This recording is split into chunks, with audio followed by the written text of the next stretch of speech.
gotten your word legally. No, we give them the bottle and if you want. Yeah. 40 acres and Well rested, sir. I calculated that you enjoyed 70% deep sleep. Why not? You know? Yeah, it's like elephant road. I feel like cross through Central Asia. At 40 acres and a camel. Yeah, on the side of a mountain. Where most of Iran is. I like it. Like that? I like it. You want your own acre in Iran? 40 and a camel. It's not a bad idea, you know. And then when we take over Canada, we get 40 acres and a moose. Yeah. Yep. It might be nicer in some parts of Iran than in some. Well, there's the big real estate development happening in Gaza too. So if they're a really good fighter, maybe you get one of those new beach. Oh, I'm buying Gaza. I'm buying all the land. Yeah. Ara Gaza. All of Gaza. But that's like a Purple Heart situation. Yeah, you kill 200 Iranians and you get a place in Gaza. It'd be like the arcade where like everyone they give you like a ticket and then you go to like the counter and you can exchange like your plot of land or like you can get a penthouse in Gaza City for 200. Kills. Beautiful thing, really. What you need, boss? Some wheels? I can bring them around. These guys are noted now. No one's thinking the same language. They're talking about plantain. It's like mansplaining, plantain-splaining, plantain. You caramelize them. Yeah, I'm like, what am I, chef? Turn into sweet treats. All I see is shriveled up bananas. That's all Catholic. I'll get there as soon as I can. I'll get back to it then. Showing your white boy ignorance. Insulting the religion. I am being American. Damn! Oh, you guys are just... They fry cheese. They fry This is West. This is European colonizers. They came in and they massacred the natives, took their food, and fried it up. Not food. They rolled mashed plantains, fry salami, fry cheese, put it on top, take the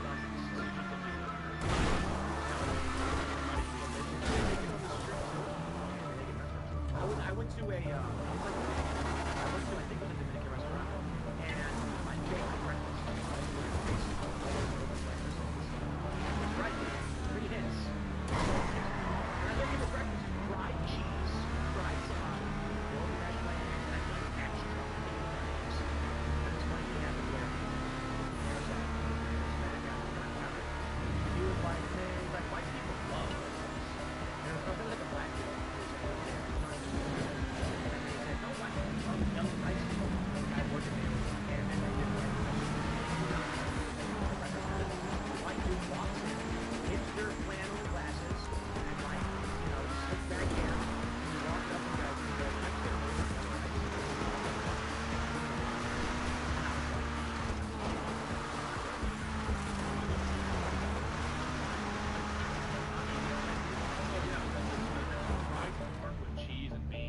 Every meal that you can order in a Mexican restaurant is some variation of corn, beans, and I don't know what it's like. Everything you want. What? Sometimes they deep fry it. Sometimes they deep fry it with the Texas. Have you ever had a chimichanga?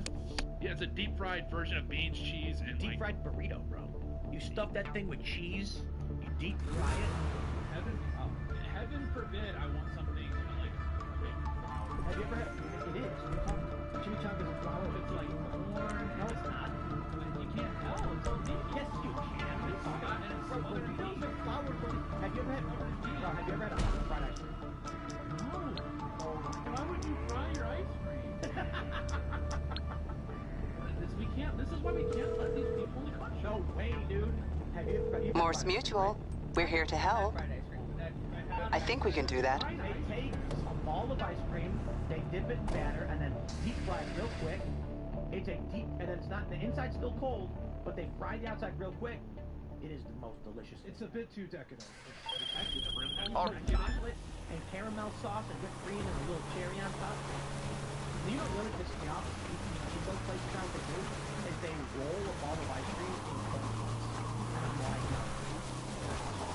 that is thanks to Getting married next weekend, and I'm going to go dinner, and I'm not a fancy person, and so I'm just getting a coffee. Hello, person that joined.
just do. You can find people that open restaurants.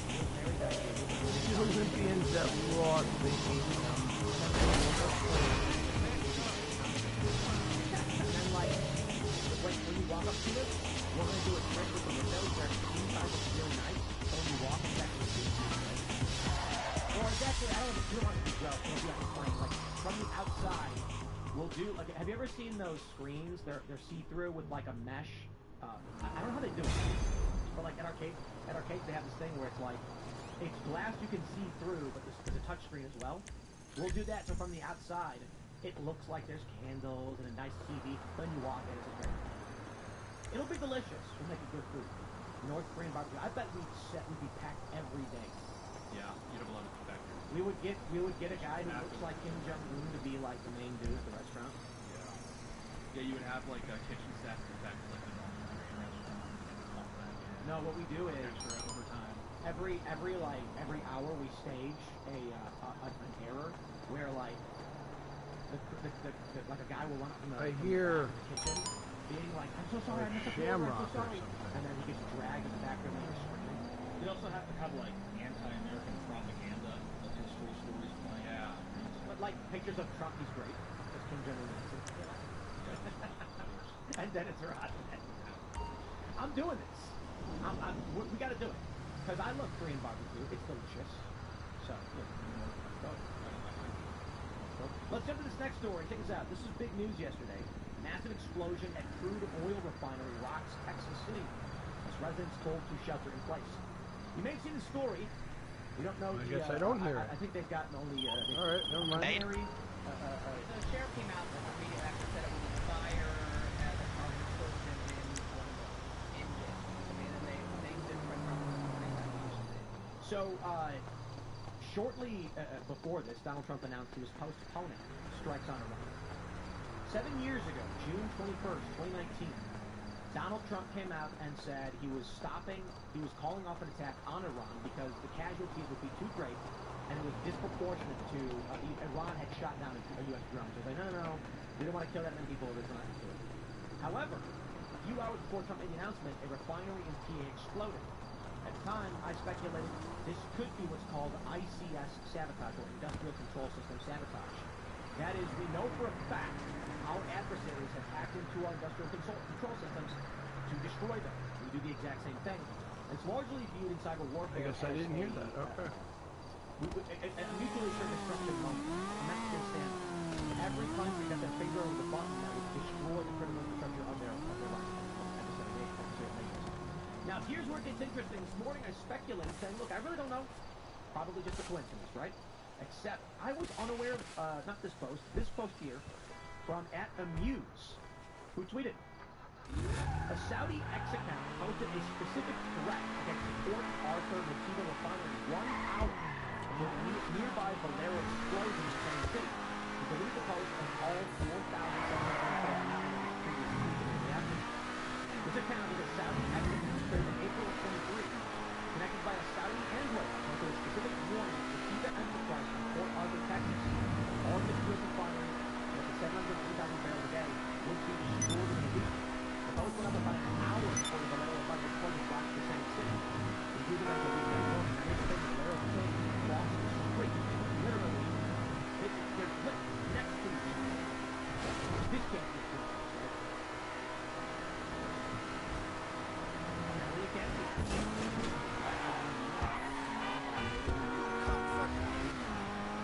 I don't believe a thing. It's a real thing.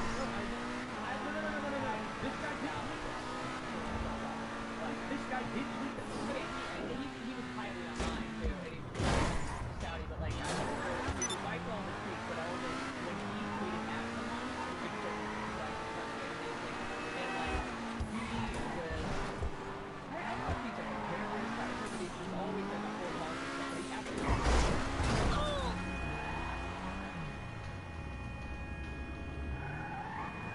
like there's no AI here to do that.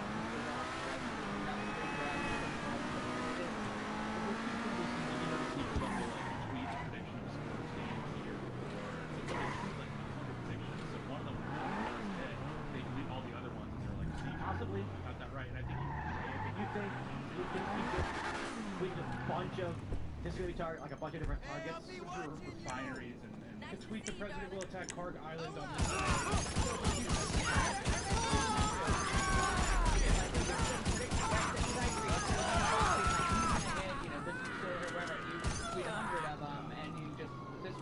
the fourth or fifth largest refinery in the United States. 720,000 barrels a day is a ton. It's like this will affect oil prices in the United States. No, it's real. And we don't know how much damage has been done, but if that facility were to go down or offline in what is already a very delicate oil market, it would be very bad. Well, it exploded, and that is going to cause problems. It wasn't the Motivo that was right across the street from it. And I believe there's a very strong probability of these things are ICS edified. This is basic warfare. This is the first level of warfare. One demonstration I saw in Vegas. Security researchers said only a couple lines of code. He got away! And you can water process that use pump pumps. And you can do a couple of things. You can set the pressure limit up so that the pressure keeps building up. Bolero, from what I understand.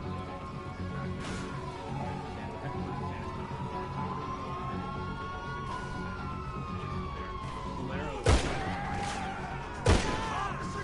I'll cover you! Specifically. So I think they're speculating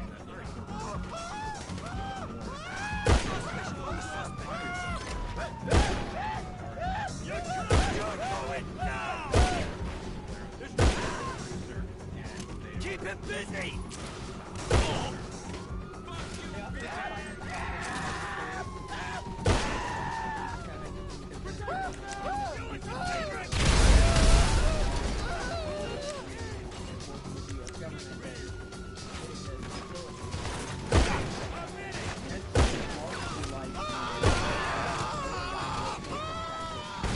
Ah, they got me. A combination of skeptical and offended. The response that I've seen are that the most ardent Trump supporters are like, this is ridiculous, it never happened, because the implication is that we are being attacked.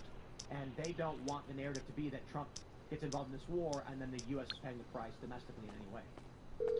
The one thing that could turn a hawk into a dove. You're through, in this boss. country is high gas That prices. shouldn't be a problem. I'll have your personal vehicle collected as soon as possible. Among the most hawkish of us is for gas prices to go up by $1. That's They really have. all it would take. I think it's been like 50, 60 cents so far, the national average, but once we start seeing $4.50, But a lot. it's like an ad against the president. And, Is it $1 or $2 worth it for everyone? Holy sh... Ah! it's hard for Americans to see. I asked you a question. Is it $1 or $2 worth it for everyone? Because it's going to be a $1 or $2. It's going to go to, I think, $175. I saw the United CEO put out a press statement yesterday that they're preparing to raise all flights by 20%. So you start to do your flights, and then also oil prices. That involves everything from you driving to work, planes, machinery that you work. But then on top of that is 70% of the world's fertilizer supply comes from there. Fertilizer is food. It will decimate our food supply, not only in the United States we're a little bit more into that, but allies across the region, across the country. The fertilizer is like just as you could see a massive famine from this in places like India. I've become less and less concerned with our allies as it becomes more abundantly clear that they are just spineless and not willing to help us when it matters. It seems as though they're more of a burden and drive us thing more than anything else. I think Scott Bessent put it most succinctly though. He said we're going to have to deal with 50 days of climate crisis for 50 years of no Iran. I think that's the current pitch for the administration. I think there are things that we could do to help curb the issue of high gas prices in the United States that we should look into. These are like gas taxes. I think we should also... Taxes?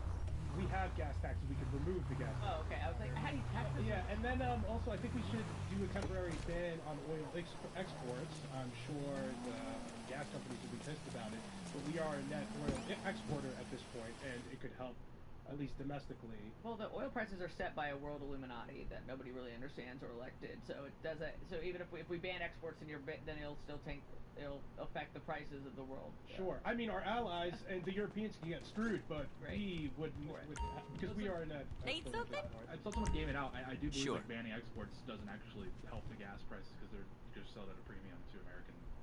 As I understand, domestically, it should make them go down, but then the global market will still go up. Maybe I'm misunderstanding something. Yeah, I don't know. As an exporter, I saw an autist gaming out on Twitter. He was just saying, like, best case scenario is what Trump is doing, which is, like, ease sanctions on Iran. Something you said I wanted to follow up on that grabbed my attention. I know that you used to be part of the, maybe we'll call it more hawkish squad, and now the more so-called American First Squad. What do you make of Trump's actions in Venezuela and how that went about? I know you're also in Florida right now, and as I understand, a lot of Floridians are very supportive. Oh! Pretty heavily involved in that, and I went down to Venezuela not long ago actually, and I was initially against it, mainly because I was against the narrative that we were doing this because Fuck you, pendejo! I'm on the clock. What you want? Some wheels?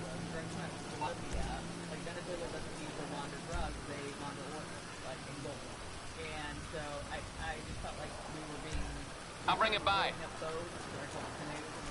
know what we're doing there. I think there were two different, again, this is why I love Trump. So bringing different factions to the debate and he chooses to support the thing.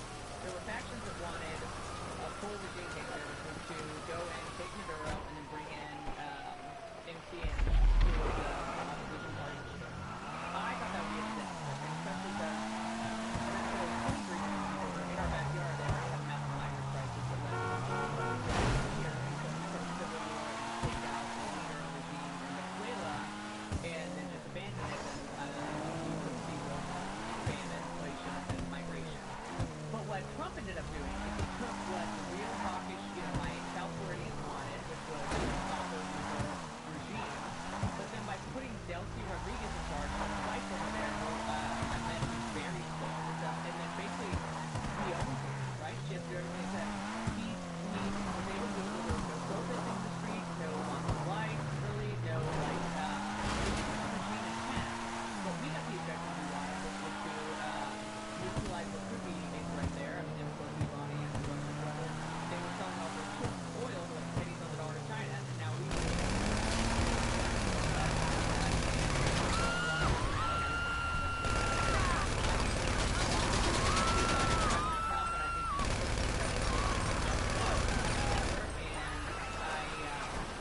serious about liberating Cuba has really died out on a national stage.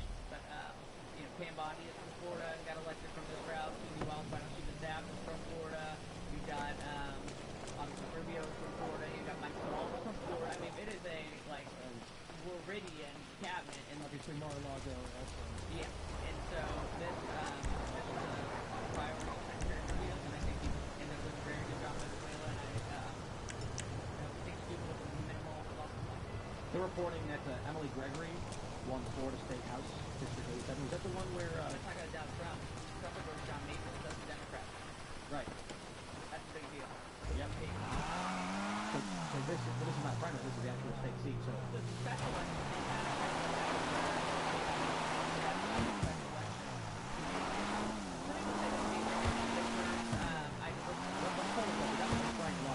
Mar-a-Lago, in this, the Trump carried by plus 11 in 2024, and the seat may be going up the draft in 2026, but Vote Hub is projecting that Democrat has won Florida State House District in 2017 election. This goes along with the other story that we had from media. Guys doing all experts stunned by Trump's massive gun with young men, showing that Trump is down on with men 40 points on the cost of his 30 from plus 10. And Canada was seeing minus 7 right now. I believe that the conservatives who are telling Republicans Trump is winning Trump is story. The goal of this is to trick conservatives into losing. If you are actually trying to win a war, and someone came to you and said, "My liege, we've won on every front. What are your orders?" And he's like, "Oh, okay, I guess It's a great fucking maintain city, position." but traffic kills. And now what's actually happened is a week later, they stormed the gate because I thought I was winning. We're seeing these prominent personalities all across social media being like, "Don't listen to these people. Trump is enjoying massive support among Republicans. Support for the Iran war is at 89% indeed." And now, Palm Beach just went Democrat. Look, this is what they did to Biden. They all popped him around saying, he's great, don't listen to him, and show fake polling, and they lived in this bubble where the rest of us living out in the country were like, yeah, he's going to lose. Like, if you go talk to your neighbor or whatever else. And this is why these polls keep it are real. so dangerous. What are you going to do, sue me for it? Suppression, and I would say that I think Oh, wait, polls she are already did. environment, they're not for predicting elections. Luxury valet and concierge services are available to VIP members. Indulge.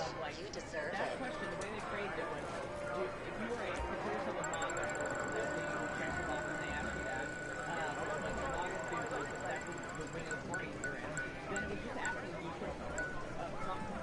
Like, I'm a MAGA. Like, of course I do. I would walk through the glass for that man. But that doesn't mean you can't disagree with certain things, and also How can I help you? Someone like me who works in the field, I'm very vocal when I do disagree on There things. you Because go. that's what I like about Trump. He listens to a lot of people. So it's just Lindsey Graham on the golf course with him, telling him to bomb Iran all day, and the rest of us are just clapping, saying you have 100% support. Then, like, what are we all doing here? What did I work 8 years of my life for? Reuters Ipsos poll shows Trump's approval is at 36%. Now, to be fair, that's a single poll. But I think when you're looking at all of these polls, let's pull up the RCP average and see what the current approval aggregate is for Donald Trump. It's currently sitting at 41.3. Disapproval is at 46.3. It's a minus 15 spread. Now, a lot of these polls have to fair for most people. What you want to track is the polling trend. Because if you've got, you know, say CBS, we're sitting minus 1. You can say, well, they're biased. Fox News is delicious. They're biased.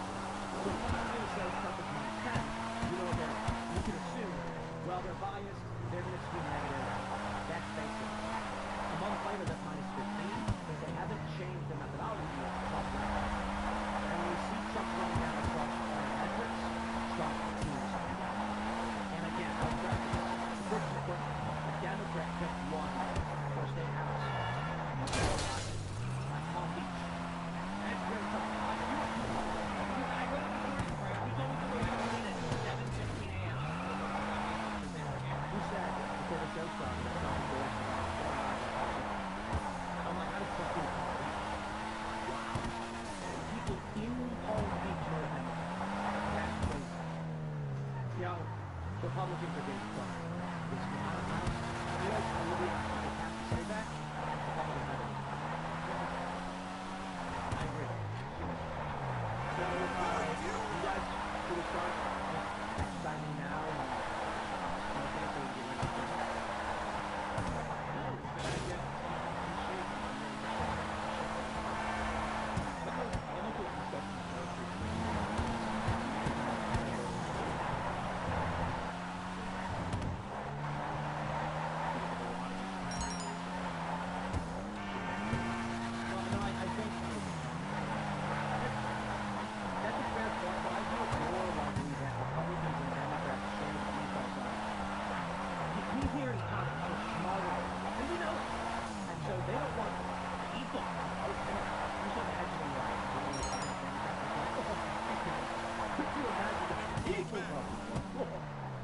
So, to be fair, I actually don't like the popular vote for the Senate, and it should be through state appointment.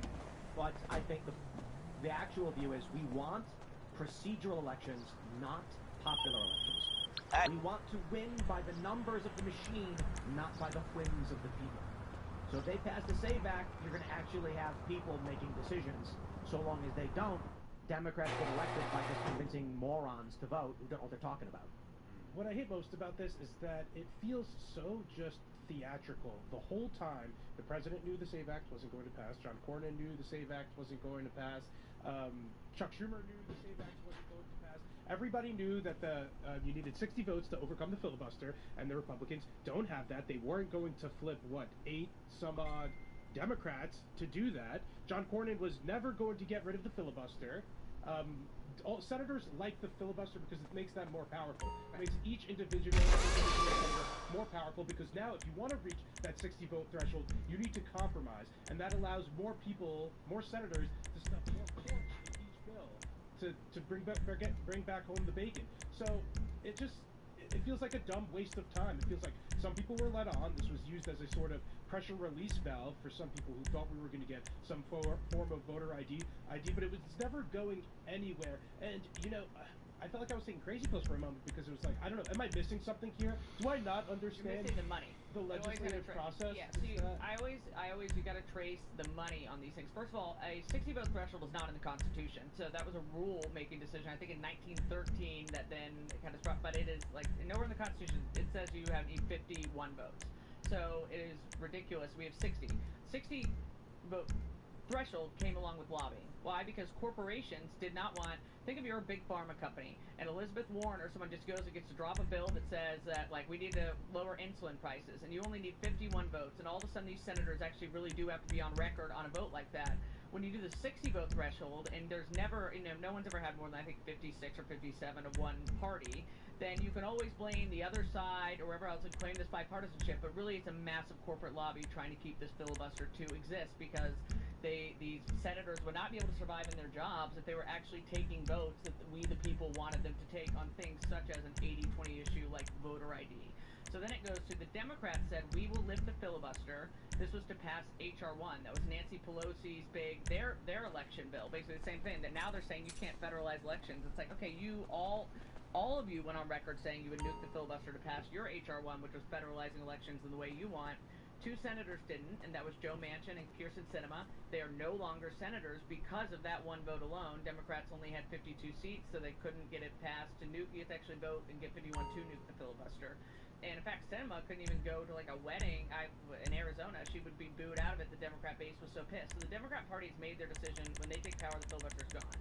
Now we Republicans are in power, and we have all 3 branches of government, and we can't get Trump's agendas passed. And I think it's insane that we're holding on to this this filibuster rule that is not even in the Constitution, and this is an incredibly important vote for them to take. And at minimum, I think we should take a vote on the filibuster because they won't tell us which senators are against it. You are certain that the Democrats will... Every single one of them is on... Oh, my God, yeah, they all... Because all it would take is...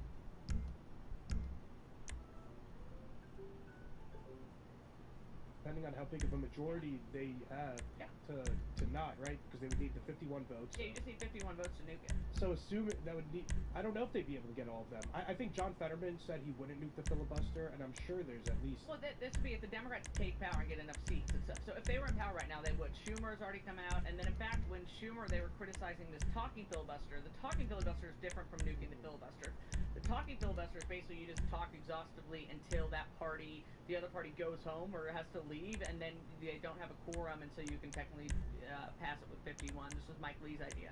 And everyone's like, John Thune came out and said, I've never even heard of this. Well, I found a video from 2 years ago of Chuck Schumer calling and to use the talking filibuster to pass H.R. 1 when it was right after Sinema and Manchin had voted against nuking the filibuster.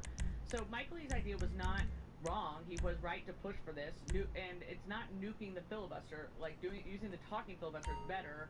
But I think that these Republicans, they don't want to do anything. And it's not that they're against voter ID or some of these senators, but they are so obsessed with the institution itself. But now they're lying to us today and came out and said, oh, we can pass it through reconciliation. No, you can't. The Senate Parliamentary will never allow it. You couldn't even get illegals who are on Medicaid. We tried to get the Senate Parliamentarian we tried to ban that in the Big Beautiful Bill, and the Senate Parliamentarian stripped it out. And so the idea that you're going to get any part of the Save America Pass through reconciliation is a joke, but they just want to fundraise on Hannity and tell us that it's going to happen. I think this is largely why young men especially are sour on Trump. And I think just dudes in general are checked out. I think the polling data shows exactly what a lot of people are suggesting right now in the space. I'm gonna go there. I know that guys don't like to hear it, but this is why you've got a lot of people Kirk posting. Erica Kirk content is massive female viewership, and guys have checked out. They're over it. I think the Iran war was a massive kick in the balls. What do you want now? And I think, I feel like we got a 1-2 punch of mass demoralization around this exact same moment. And that is the same guy that's been here, as well as the Obama war. Told a lot of guys, you've been wasting your time with this. And so they're probably like, guys, so what's the point? What's the point? We struggled to train and we fought for years, and we're back at square one. It's almost like we play a game, and then it's like, you get to save, and you fight a boss and lose, and then you realize you didn't save, and you gotta go start from the beginning, and you're like, oh my god, we're stuck in the wrong. That's what it feels like for a lot of people. And then, so at the same time, there are, in the metrics, a lot of behind the scenes, I guess, secret. A lot of people, some of the people who are really their viewership is skewed almost entirely the moment you start talking to people, and it makes a lot of money. Your RPMs triple, your female viewership skyrockets, male viewership is massive fraction, and that's what everybody's pointing out right now. They were like, look at this. She's wearing Your pants. That was like,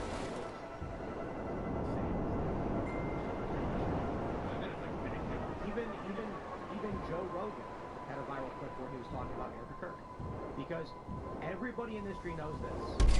And what I will say to everybody is that behind the scenes these conversations, I have been in the industry, you guys all know that, talking about how viewership is collapsing right now. Everybody's experiencing it. And the one thing I have here is, like, obviously, because of budget for this, between Rumble and YouTube, we have, I think, 33,000 viewers. And we were hitting like 45, 50K 2 months ago. Now we're down to like 30, 50K. It's not bad. It's better than where we were last year. Previous election cycle. But it is seriously down. And everybody is having conversations wondering what's happening. And I think it's fair to say that men have checked out. That's it. Women don't care about this stuff. It never did. That's why our audience has always been 80% guys and 20% female. And now you can see the appropriate jump among men. They're not interested in this. But the people who are hanging on are Trump supporters. So they're saying, no, what's the problem? They stand with Trump. Then, of course, you've got the libertarians. They were never going anywhere. They were always going to be in politics. About something, right? But the regular people that got on board became pop culture, I think, are changing. And so I'll give you an example. For my morning show, viewerships dang good. Like, seriously.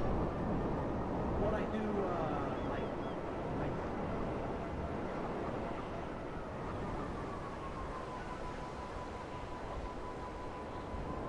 when we get in a car accident, it's general interest, and then the videos that do the best are UFOs, alien space weather, none of these.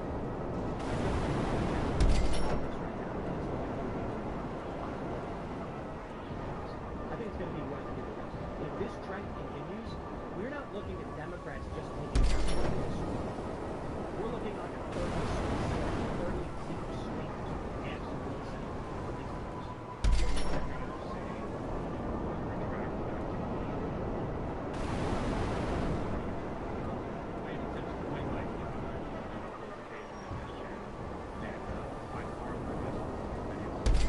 yeah, dude, talk about women being hoes, and it's like guys are like, you know. And I put out these videos online, whatever, but I put out these videos.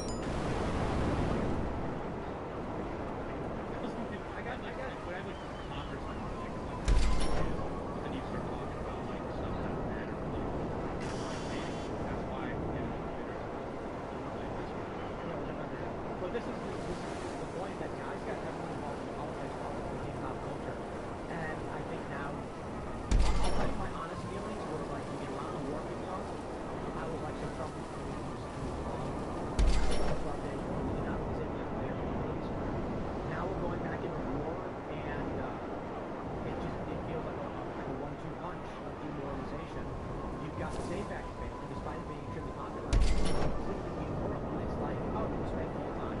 Trump's giving us war we didn't want. And I know Trump supporters are saying they're for it, but it's fascinating to see Trump supporters all of a sudden say like, oh, lots of rights on everything. Bro, come on, like 3 months ago they were like, we don't like Donald Trump, about everything. Now they're all agree with him. Hey, like, I got no problem if they're going to stand behind Trump the whole time. I think Trump still was the best president of my lifetime. I think we got a bunch of reasonable presidents like better. But my point is, for young men, they're like, oh, Trump's doing the exact same thing. What was the point? Oh, the SAVEC isn't getting passed. What was the point? Why were we spending time doing it? But we were taking that into favor.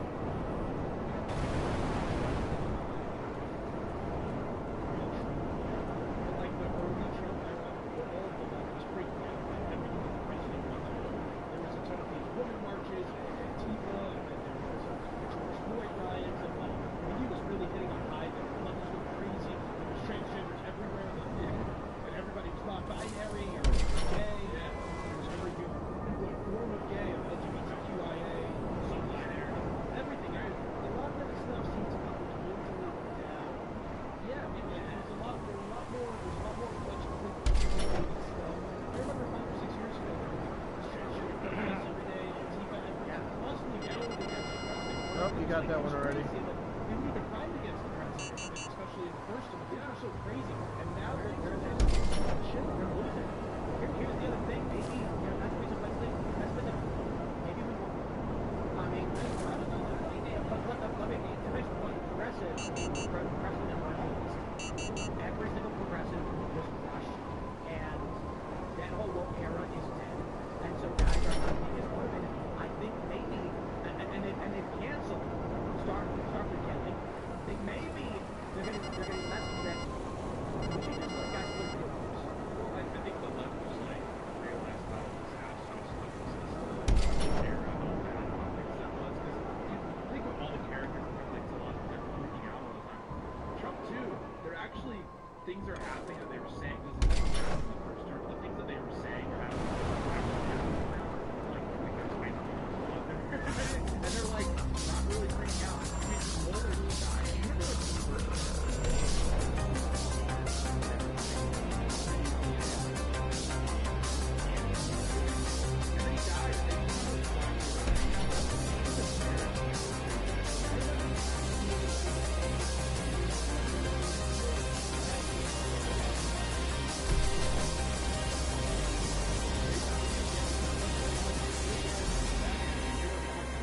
Wow, that was close. 6 left. they burned cars over like Ben Shapiro. Like it was crazy. They used to riot. They now somehow MAGA hats in the MAGA's main struggle is like Filipinos. I've been doing, I think, like 137 primaries. There used to be people like this line.